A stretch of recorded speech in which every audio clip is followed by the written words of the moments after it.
Est-ce que ça t'est déjà arrivé, quelques jours après avoir été payé, de te demander mais comment je vais faire jusqu'à la fin du mois? Si oui, alors t'es sur la bonne vidéo.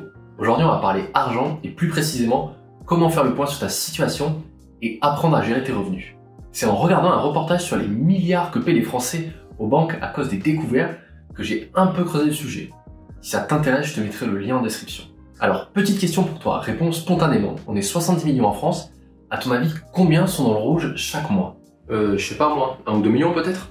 Et non, selon une étude de Panorama Bank, c'est plus de 13 millions chaque mois et un Français sur deux chaque année. Alors, t'es choqué? Bah oui et non, on sait très bien que les personnes avec les plus petits salaires aujourd'hui, elles s'en sortent vraiment plus. Mais autant, c'est abusé. Alors ouais, j'en suis conscient, mais si tu vas un peu plus loin dans l'étude, ce problème touche en fait plein d'autres personnes. Le meilleur exemple que je puisse te donner, c'est que dans les personnes qui sont à découvert une fois par an, t'as 43% d'entre eux qui touchent plus de 3000 € par mois. Après, 5 millions de personnes, c'est pas tant que ça. Ah ouais, c'est vrai que 5 millions, c'est pas grand chose comparé à tes 70 abonnés. Hein. D'ailleurs, derrière ton écran, si tu veux en faire partie, hésite pas. Hein. Bon, plus sérieusement, je pensais vraiment pas que ça touchait autant de Français, et peu importe leur salaire. Donc vas-y, continue. Du coup, c'est un sujet hyper important à traiter, qui peut aider beaucoup de gens selon moi. On va voir pendant les prochaines minutes comment tu peux faire le point sur ta situation pour potentiellement corriger le tir sur certaines de tes dépenses. On est parti.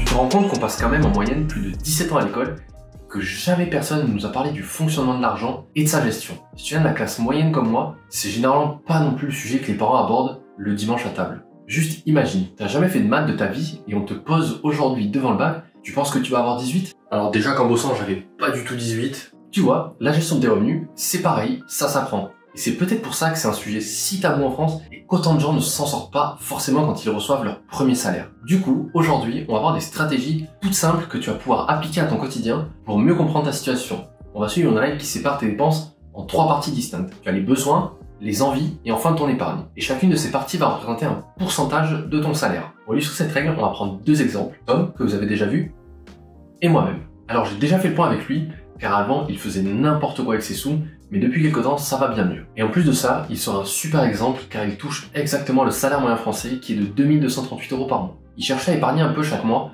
car il a 25 ans et commence à penser à son futur. De mon côté, j'ai des objectifs d'épargne qui sont un peu plus importants. Donc à toi de voir quels sont tes objectifs. Pour ça, je peux pas t'aider. La répartition est super simple à comprendre, mais un peu moins à suivre. Elle consiste à mettre 55% de tes revenus dans tes besoins, 25% dans tes envies et 20% dans ton épargne. Ces chiffres ne sont pas à prendre comme une finalité. On a tous des situations et des objectifs différents, donc je t'invite à plus t'en servir comme un repère. Tu peux déjà noter ton salaire et on est parti pour le premier point, les besoins.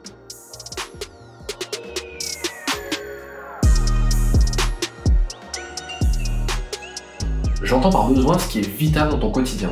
Ça va être ton logement, les transports, la nourriture ou tes assurances. Commençons donc par la plus grosse des dépenses, le logement. Je te recommande de ne pas dépasser les 30% de tes revenus. Fais attention car ton loyer il peut vite prendre trop de place et impacter tout le reste. T'en es où sur ce point, Tom? Alors j'ai un T2 qui me coûte 680 €, du coup j'ai calculé, je suis à peu près à 30%. C'est bon, non? Tu comprends pourquoi les agences immobilières ne louent qu'à des gens qui touchent 3 fois le loyer. Bien sûr, ça dépend beaucoup de la ville où tu habites. Après, il existe quand même des pistes pour payer moins cher, comme vivre en colocation avec des jeunes actifs, vivre dans des quartiers un peu moins recherchés, ou si ta situation le permet ou que tu es mobile, t'installer dans une ville qui est plus accessible. Car on va pas se mentir, toucher un SMIC et habiter dans les villes les plus chères comme Paris, et respecter ce point est quasiment mission impossible. Tu pourras toujours acheter ou louer dans le quartier de tes rêves plus tard, mais vraiment, fais les choses dans l'ordre et aujourd'hui, essaye de réduire cette dépense. Le deuxième besoin, c'est le transport. Ça va être ta voiture, ton abonnement de bus ou métro, etc. Ici, je te recommande de ne pas dépasser les 15%. Donc si tu utilises les transports en commun, ce point il va être super simple à respecter.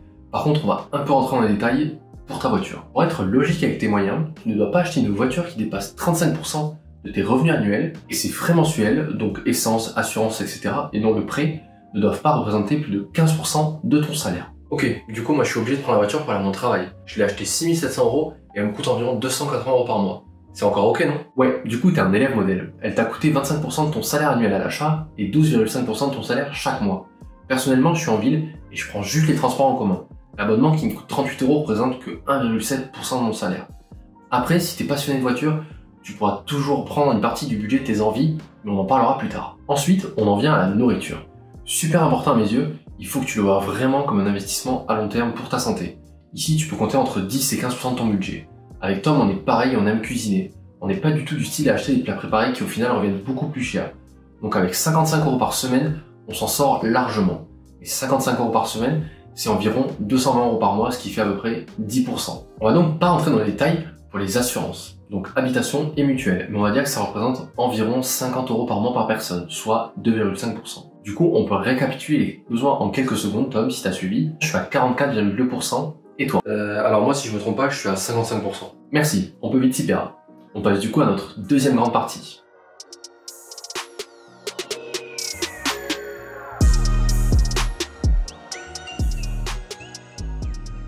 Alors, il faut bien distinguer les besoins qu'on avait en première partie et les envies. Ici, ça va être tout ce qui te tient vraiment à cœur. On va quand même pas travailler juste pour payer des factures, non? Tu as donc 25% de ton salaire que tu vas utiliser dans tout ce que tu veux. Ça peut être ajouté à ta voiture, comme on l'a vu plus tôt, dans des habits, un téléphone, un ordinateur, ce que tu veux. C'est à toi de voir. J'ai bien des potes qui collectionnent des nains de jardin. Hein. Ah ouais, ok, donc j'ai 560 € à mettre dans les voyages, la photo, les restos et tout. En faisant gaffe sur les besoins, je suis large en fait. Exactement, tu vois. Et juste le fait de te fixer cette somme, ça aide beaucoup à faire attention chaque mois et à éviter les achats inutiles sur un coup de tête.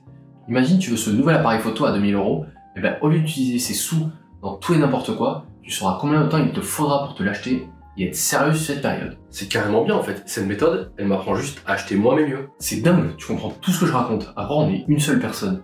Bon, moi perso, je réduis ces envies à 10-15%. 250 € par mois pour me faire plaisir, ça me suffit largement sans avoir l'impression de me priver. On va du coup pouvoir passer à la dernière partie qui est l'épargne. Attends, t'as oublié le récapitulatif. Du coup, moi sur les deux premières parties, je suis à 80% et toi t'es à 55%. Mais on fait quoi après? Oui, merci d'y avoir pensé. On va parler justement de suite des 20% qu'il te reste. C'est parti.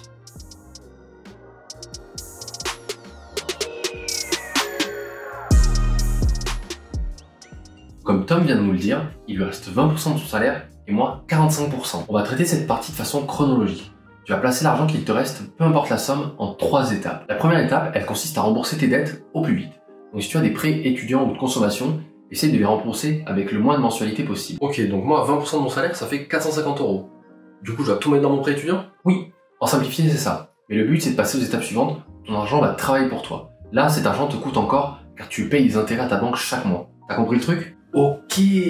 Moi, je te conseille en même temps de garder un peu de cette somme sur ce que j'appelle le fonds d'urgence. Et c'est quoi ce fonds d'urgence? Tu prends la somme que tu as dans la première partie sur les besoins et tu la multiplies par 5.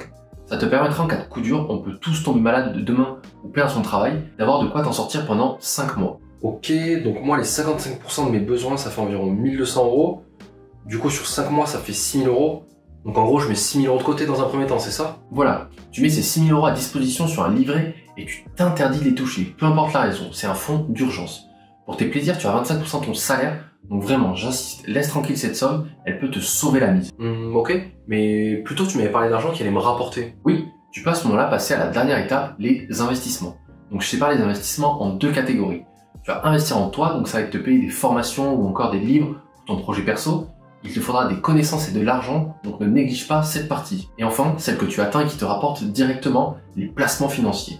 Ici, je parle de bourse, sur des actions à long terme ou sur de l'investissement immobilier. Je rentrerai pas dans les détails aujourd'hui, mais n'hésite vraiment pas à me mettre en commentaire si ces sujets t'intéressent. Tu sais désormais comment gérer ton argent chaque mois. Donc voilà, j'ai terminé. J'espère que toutes ces infos te serviront. Je le répète une dernière fois, ces chiffres, il faut les voir comme des repères. On a tous des situations et des objectifs différents, donc vraiment adapte-les à ton quotidien. Le but est de penser à ton futur sans pour autant arrêter de vivre aujourd'hui. Donc si tu as aimé cette vidéo, n'hésite pas à t'abonner pour ne plus rien rater et à partager la chaîne. Comme toujours, fais attention à toi, fais attention à tes proches et fais attention à tes finances. C'était Elias, ciao!